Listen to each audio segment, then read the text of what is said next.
Voici l'histoire du château de Combourg, situé aux portes du Mont-Saint-Michel. Cette austère forteresse abriterait depuis plusieurs siècles de bien étranges visiteurs. Les habitants de Combourg, ils sont tous animés par une peur, oui.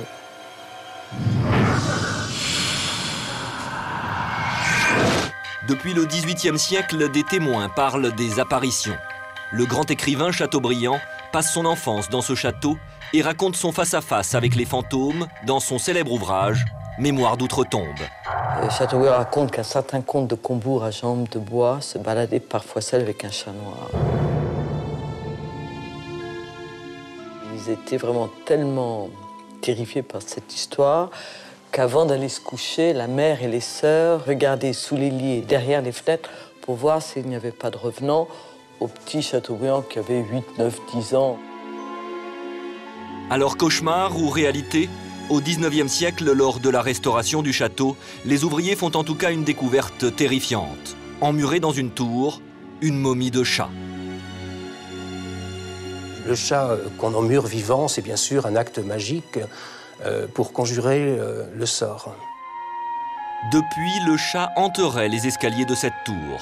C'est pour cette raison qu'elle porte son nom. Mais le fantôme du chat n'est pas seul. À Combourg, on rencontre également le spectre d'une jeune femme qui aurait vécu au château sous la Révolution française. Elle se manifeste la nuit dans la chambre rouge de la tour du chat. Il y a des amis qui sont venus à Combourg et qu'on a fait coucher dans la chambre rouge, qui est une chambre justement qui se trouve dans l'escalier de la tourelle où la jambe de bois se fait entendre, et qui ont entendu des bruits et qui ont vu même une lumière au pied du lit. Ceux qui ont entendu le bruit dans la chambre nous l'ont raconté en effet au petit déjeuner en disant qu'ils ont été terrifiés et qu'ils ont fermé leur porte à clé. Pour comprendre ces phénomènes étranges, des gens viennent du monde entier, comme ce spécialiste du paranormal qui dira après son séjour au château qu'il a ressenti une très étrange présence féminine qui errait dans la chambre rouge. On ressent ici une telle présence de l'invisible, de l'impalpable, de l'occulte, mais c'est une évidence, il y a ici une présence.